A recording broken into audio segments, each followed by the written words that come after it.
you, a man's desire is not food. Cook the best food, he can get it in a restaurant. A man's desire is not sex, he can get it in the street through a side chick. A man's desire is not your attire. The greatest thing you will ever take from a man that will cause the beast in him to come out is his respect.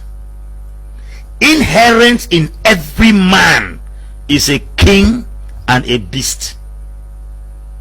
If you choose to be a queen, you will bring out the king in him. If you be a torment, you will bring out the beast in him. In all cultures of the world, the last thing that a man cannot take, I'm talking from a generic point of view, is disrespect. Some women are grossly disrespectful. I can tell you with all sincerity that the marriages before this period are far more better. There were no marriage seminars, there were no conferences, there were no lectures on marriage, but the marriages succeeded better because people were properly brought up in good culture. This thing called women emancipation has not been defined in a proper context. Women emancipation is the ability and liberation for women to enter into governance, not to dominate in marriage. The women emancipation concept should be properly defined and then re-drilled again in the minds of women, because some women have taken this women emancipation into marriage. There are standards in marriage that no generation can ever take. The woman is to submit to a man and the man is to love the woman.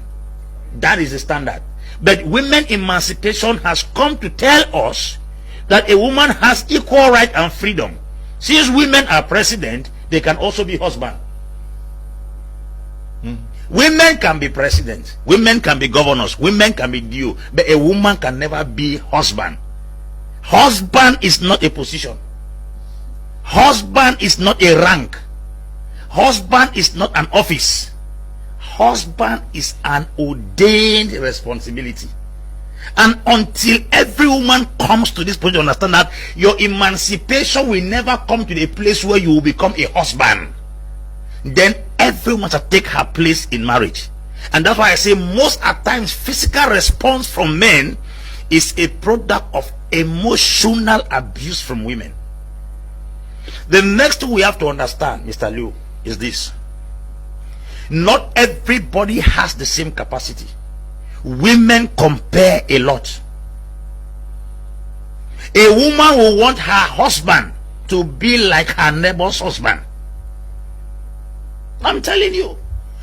The minute you start quarreling, you say that, look at Papa Junior there. He goes out with a car. Here you are with one jalopy bike every day. Cut your cloth, cut your coat according to your cloth.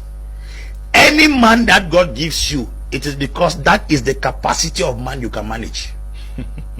God cannot give you something better than you, because if you were better off, God will give you something better. So please let us understand this, that people will most of the time say, look at the useless man that beats his wife. I don't support wife beaters, but I can tell you, before a man will raise his hand, what were you doing there until he got to the extent of raising his hand on you? We grew with our mothers in the 80s that our father will make, we want to react. By the time they are talking, she gives way. A woman may talk to the extent of sending her finger into your nostrils because of women emancipation. I think we should go back and redefine this concept of women emancipation. A woman can be a president like Angela Merkel. She can be a governor, she can be an SDO, she can be a DO. She can never be a husband. Whether you are anybody than your husband, whether you are more educated than him, that position, husband, is a rank that God has positioned and nobody breaks it. Okay.